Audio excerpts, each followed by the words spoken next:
Alright Exiles, welcome. Path of Exile is an insanely deep game, and if you're feeling a little lost, don't worry, we've all been there. This guide is here to help you out, whether you're just starting or trying to fine tune your build. We'll go over everything you need to know: leveling, currency, builds, endgame, and all that good stuff, without overcomplicating things. So grab your flasks, avoid that chaos damage, and let's get into it. So as you create a character, you'll be met with this screen. You'll be left with a few choices to make on which league you'd like to play. So what are leagues in Path of Exile? A league is essentially a game mode that defines the rules and mechanics you'll be playing under. There are different types of leagues, each with unique features and challenges. Every few months, Grinding Gear Games releases a new challenge league, introducing fresh mechanics, items and challenges to keep the game exciting. Next up is Standard League. This is the permanent league of Path of Exile. This is a default, non-reset league where characters never get deleted. All mechanics from past leagues that made it into the core game exist here, and it's good for casual players, but lacks that fresh economy and excitement of temporary leagues.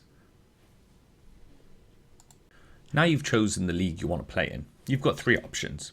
You can play Hardcore, you can play Solo Self-Found, or Ruthless. Hardcore is the same as the current Challenge League, but with a permanent death. If you die, your character moves to Standard. Not recommended for beginners. Solo Self-Found is a game type that you play on your own. You cannot trade or party with others. Available in Standard, Challenge or Hardcore versions. And last you have the Ruthless League, an extra hard mode with severely reduced item drops, limited crafting and less powerful characters. Up next we have character creation and classes. PoE features 7 base classes, each with unique starting points on the passive skill tree. If this is your first time playing, you'll only have access to 6. Up first we have the Templar. Strength and Intelligence hybrid, good for spells and tankiness. The second one we have Shadow, is a Dexterity and Intelligence hybrid, favours traps, poison and crits. Up next is the Marauder. Now if you like smashing through enemies with raw strength and sheer brutality, then Marauder is the class for you. As Path of Exile's resident powerhouse, the Marauder excels in high damage, heavy armour and massive life pools, making him one of the tankiest and hard-hitting classes in the game. Up next is the Scion. The Scion is Path of Exile's most versatile class, perfect for players who love customization and freedom in their builds. Unlike other classes, the Scion starts right in the centre of the passive skill tree, giving her easy access to multiple build paths. Next is the Ranger. In Path of Exile, the Ranger is the ultimate master of agility, speed and precision. Specialising in dexterity, she excels in range combat, critical strikes and evasion based defences. If you enjoy fast paced hit and run gameplay with bows, daggers or claws, the Ranger is the perfect class for you. Up next is the Duelist. The Duelist in Path of Exile is a hybrid strength dexterity class that blends brutal melee power with agility and finesse. If you love a fast paced combat, dual wielding swords, using bows or tanking with shields, the Duelist is perfect class for you. And finally we have the Witch. The Witch in Path of Exile is the ultimate spellcaster, specialising in intelligence, elemental magic, necromancy and curses. If you love raining destruction from afar, summoning undead minions, or crippling enemies with powerful hexes, the Witch is a great class. Let's get into the gameplay now. So before you get going, you do want to change some of your options. This is just going to be some quality of life stuff. Go to the UI settings and I'm going to show you what you should have on and off. You can change your map transparency and open your map with the tab button. I usually try to have my map zoomed out and the landscape transparency all the way down, just so it doesn't show me too much. Always show sockets should be on. You want show full description of items. Hide remove only tabs is fine, but you won't have those just yet. You need to make sure you've got your show life and mana levels. The reservation one I would have off. Show flask buffs, show aura icons, show mini life bar on allies, show mini life bar on enemies, show mini life bar above you, and then show monster resistance icons as well. The health bar above your head will massively help you, so you don't have to look all the way to the bottom corners to see it. So as you load into the game, you'll start here on the beach. In front of you will be a weapon, depending on which class you chose. Here we have a Driftwood Wand. Put it into your inventory slot and you can see you've got 2 blue sockets. We're going to be talking about the skill gems and the linking abilities in just a moment. You kill this first monster and it will drop you your first skill gem. This is Fireball. This is your active skill gem that you're going to be using to get through this zone. You drag and drop this into your weapon. Once you have the gem equipped, you'll see on your skill bar on the bottom right that it is now available to use. Bound to right click. You can also change these to move only, default attack, or fireball to any keybinds you prefer. A lot of people tend to use their left click for move only. As you make your way up the beach, you'll see a large chest and inside your first support gem. You equip this by doing the same as you did with the fireball, dragging and dropping it into your weapon slot. You can see you have 2 gem sockets and they are both linked with a little line between them. This indicates that this fireball is now linked to that support gem. You can see this by the icon on the skill bar, the little blue N. If you open up your inventory, you'll also see that you have life flasks and a mana flask. You can slot these whichever order you want and you can rebind the keys in the options menu. I go for a Q, W, E, R space setup and I leave my abilities to 1, 2, 3, 4, F. This is not by default. Once you've got to the end of the beach, you'll see this guy, Hillock. After defeating him, he's going to level you up to level 2 and he's also going to drop a few items on the ground. Just pick these up. You'll also see down in the bottom left corner a plus sign. Click it and this will open your passive skill tree. Now don't be alarmed. This looks intimidating, there is a massive skill tree in the Path of Exile game, but there's only 2 points at the moment that you can currently take. So what you want to do is you want to zoom in and have a look at some of the nodes. Here we've got energy shield and we've got spell damage. Basically, would you like to go defensive or offensive? A good way to look at the build that you want to play is either following a build guide or just checking some of the bigger nodes up ahead. If you want more spell damage, go this way, elemental resistance is this way, or if you want some life, go ahead and go this way. Now you've arrived in Lionel's Watch, there's a few things you can take note of. First being the stash. If you're a new player, you'll have 4 stash tabs to start, looking like the ones I'm showing you on screen. These are not bought with in-game currency. Up next, we've got a couple of people in town who are going to be giving you quests. First is Nessa, we have Bestel as well, and the third person is Tarkley. If you go over and speak to Tarkley, he's going to offer you a reward for killing Hillock. This is a new skill gem.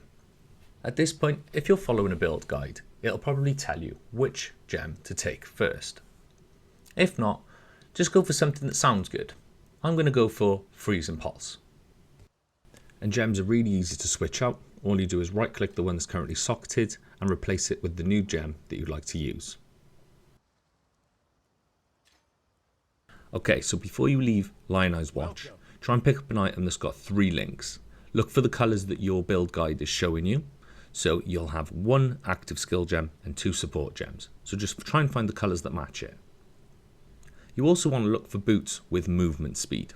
They're really handy because one of the best defences in the game is movement speed. You can type in NN in the search bar to show these runners boots. Equip them and they're going to be giving you that extra movement speed that you well deserve. Yes.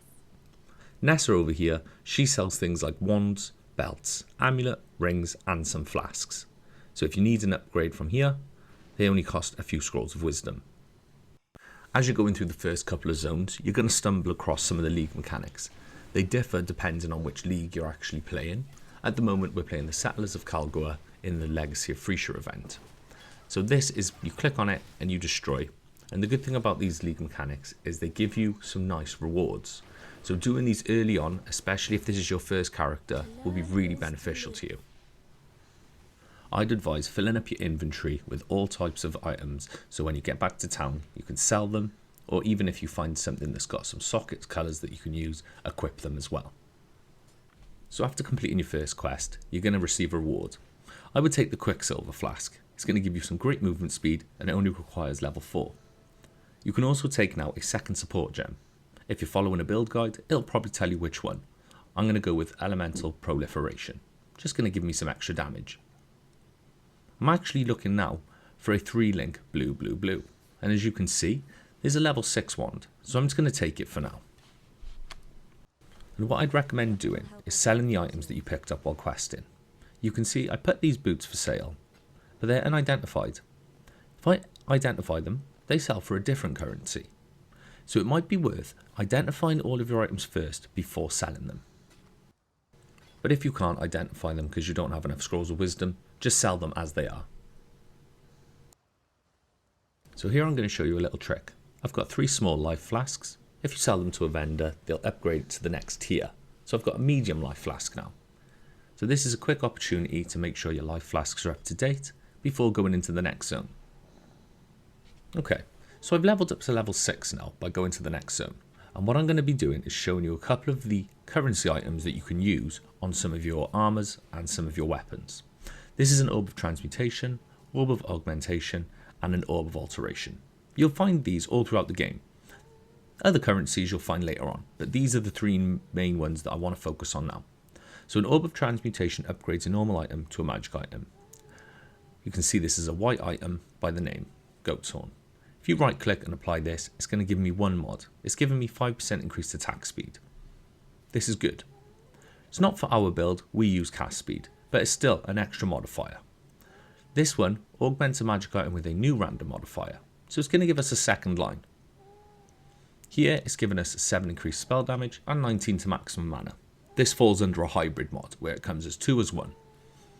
The last item I want to show is an Orb of Alteration, and it reforges a magic item with a new random modifier. This will reforge the mods on there at random. Let's see what we get. We've got 5% increased attack speed. Again, it's not great for us, but we're still going to use it. So this is why we bought the 3-link goat horns. We wanted to get that 3-link setup. It's just going to help our overall gameplay and DPS. We'll equip that, and now instead of having the 2-link, we've got a 3-link. Usually gives you a little bit more DPS or some utility, based on whatever support gems you've chosen. So one last tip before going off questing. You can either press U, or you can click on the waypoint, and it's going to open up this world map. This is where you can see which quests that you've got, where to hand them in, or where to complete them. I'd advise probably doing every single quest if it's your first playthrough. Some of them will just give you rewards like flasks, armor, or items like gems. Others will just give you passive skill points, which is going to help you out as you go further into the game. I'm also taking another skill gem. This is Frostbomb. It's going to help with my DPS, and also Frostblink. This is my first movement ability. These are very handy early on, especially when you get into these tight corners and you're unable to escape. Make sure you equip this and bind it to a key that feels good. You should now be prepared enough to go all the way up to Act 2. So good luck, Exiles. I'll see you there. Okay, so now you're in Act 2. There's a few things we should talk about regarding gems, reservation skills, and how to increase your damage going forward. Reservation skills like Herald of Ice, Herald of Thunder, Herald of Ash, they reserve a percentage of your mana, but give you a big DPS increase. You'll get these in Act 2 after completing a couple of quests. So I'd like to talk about how to increase your damage. So as a melee character, somebody who's using melee weapons and maybe a red or a green gem, you're going to be getting your damage from your weapons themselves. Whereas if you're using a spell, you can see here on the top line it says projectile spell, you're going to be getting your damage from the gem itself. So the more you level up the gem is the more damage that you're going to be able to do. Now with the melee gems, it doesn't actually say any base damage. Like this one says deals 9 to 14 fire damage for Fireball. Earthquake doesn't actually have an amount. It just specifies the attack damage as 143.7% of your base weapon. So you do 143% of this weapon here. So getting these upgrades is very crucial for melee characters, whereas if you're a spellcaster, you just got to focus on leveling that gem up. So make sure you're leveling in an appropriate area for your level. Alright, so here's a quick tip for all you melee characters. If you've got a magic axe or a magic weapon in general, a magic belt like that, and a blacksmith whetstone, you put them all to a vendor and they're going to upgrade the axe to an increased physical damage axe. Next up we have the bandits. There are 3 bandits in Act 2. There is Alira, Oak and Kratin. Each one of these will be giving you a different reward. Kratin gives 8% movement speed, Oak will give you life, and Alira will give you 15% to all elemental resistances. I would advise, as a new player, go for the all elemental resistances. 15% is going to massively help you, especially at this point of the game. So now we're going to talk about hideouts. You can unlock your hideout in Act 2 by completing the quest Safe and Sound. You do this by finding a hideout in the Dread Thicket for Helena, towards the end of Act 2. So, here in your hideout, you're going to have a few things. You've got a map device, you've got a stash tab, a guild stash tab, and then you've got some of the vendors around here. You'll have to invite all of these personally in different acts of the game. So when you're playing through and you see somebody, click on them, speak to them, and it should say invite to hideout. So here in your hideout, you're going to have a few things. You've got a map device, you've got a stash tab, a guild stash tab, and then you've got some of the vendors around here. You'll have to invite all of these personally in different acts of the game. So when you're playing through and you see somebody, click on them, speak to them, and it should say invite to hideout. So one of the best things about the hideout is the crafting bench. You can come here and you can add all sorts of different prefixes and affixes to your gear. You can add armor, evasion, energy shield, damage to attacks, and you can even add resistances. This is going to come in handy, especially when you are low on resistances going into like Act 4, 5 and 6. You unlock these through the world by finding little tablets, be just clicking on them, and it'll unlock certain resistances and certain craftable options. So as you've been playing through the campaign and you're in Act 2 already, you should see some of these rooms about the place. These are called the Trials of Ascendancy, and they're filled with traps. They're very dangerous, but they're quite easy to navigate. As long as you've got your movement abilities and some life flasks ready. The aim of these is to complete all 6 of them, and when you get to Act 3, there'll be something called the Trial of Ascendancy. Here on screen, I'm going to show you the areas. The Prison, Act 1. The Crypt, Act 2. The Chamber of Sins, Act 2. The Crematorium in Act 3. The Catacombs in Act 3 as well. And the final one, the Imperial Gardens. Once you've found this 6th one, you'll be able to return to Act 3's town and complete the trial. Alright, here we are. We're in Act 3. You made it. Good job. Some notable things about Act 3 is that you can now drop 4 linked items. You want to keep an eye out for these because these are going to be able to increase your DPS and maybe add some survivability. If you do find a 4 link like this, that's a normal rarity, try and upgrade it with an essence. Like here you can see I got some extra life, some rarity and some extra dex. It's really handy. Another thing you want to make sure that you've got is on your movement abilities is you've got faster attack support or faster casting support gem linked in. It's only a 2 link socket that you need for this, but it's going to make your clear speed a lot quicker, being able to dash from pack to pack. The most notable thing in Act 3 is the Labyrinth, the Trial of Ascendancy that I was talking about earlier. In Act 3, Town, you come up to here, and as long as you've got all 6 of the trials completed, you can go through to the Aspirants Plaza. Let's go. As you head up, you'll notice a device up here. In here, this is where you're going to be able to choose which labyrinth that you'd like to do. If this is your first playthrough and your first character, you'll only have this unlocked, the first labyrinth, level 33. As long as you've got all 6 unlocked here, you'll be able to enter. I'm going to show you some quick gameplay now of what it is exactly like on the inside. So let's have a look. Another tip that I'd give is make sure you bring a movement skill like Flame Dash or Leap Slam. This is going to help navigate over the traps. If you're using something like Whirling Blades, it is going to dash through the traps. Make sure you upgrade your flasks as well if you're having a hard time. You can get things like Anti-Bleed, Anti-Freeze and Anti-Curse to prevent deaths from traps and Izaro. Using a quartz flask, even though I'm not too sure you can get them this early on, will help you run through some of the traps, like the spinners and the saw blades. Make sure you take your time when running through this. Rushing often leads to unnecessary deaths. Study the room layout and the trap sequences before making a move. And some of the levers and switches you don't even have to press, they're just there to mock you. So if this is your first time doing the lab and you're a little bit confused on what to do, where to go, there's a really good website called poelab.com. If you come here, it's going to give you a basic layout and tell you exactly what is in which order and which rooms to go to get any value out of them. The lab changes on a daily basis, so this is for the 9th of March. As you can see, they've got a little map on the bottom left hand corner telling you the exits are roughly in these directions. So if you head to those directions on the map, you should find your way out. It'll also indicate which rooms have the keys, puzzles, gauntlets, dark shrines, and things like that. So clicking on this current location here, you'll be able to see each room that we've gone into and some of the ways that it would have led you if you go to the other door. So you can see in this room, there's 2 exits.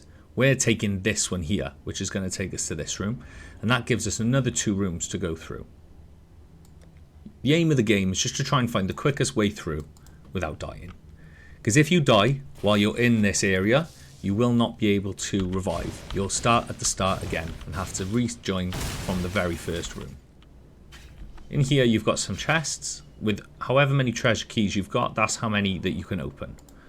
I usually go for this one, it just feels lucky to me. Then up here is the Divine Fort. You simply add a gem into this and it'll add a quality amount to it. This depends on what level of labyrinth that you run in. So if you run in a higher labyrinth, it's going to increase the quality by more. There we go. Gave me an extra 2% cold damage. And the final thing that you do while you're in here, and this is the most important thing, is the Altar of Ascendancy. You click this and it automatically grants you 2 ascendancy points here. As you can see, I've got 1, 2, 3, 4, 5, 6. I haven't quite completed my last one yet. So following the build guide that you're looking at, it'll tell you which ascendancy class to go for and which points. So you should be close to finishing up now with Act 3 after finishing the ascendancy and doing most of the quests. There's one area that I'd like to talk about called the library. Here you can basically do a quest and it's going to allow you to unlock a lot of gems. I'll quickly show you some of the gems that are available.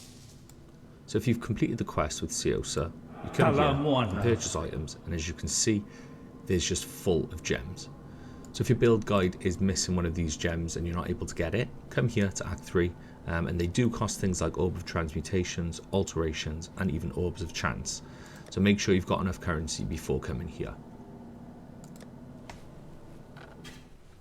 Alright, so you've done. Act 3's finished. Good job. I'm going to move on to Act 4 now, but there's not actually that much to do there, considering this guide.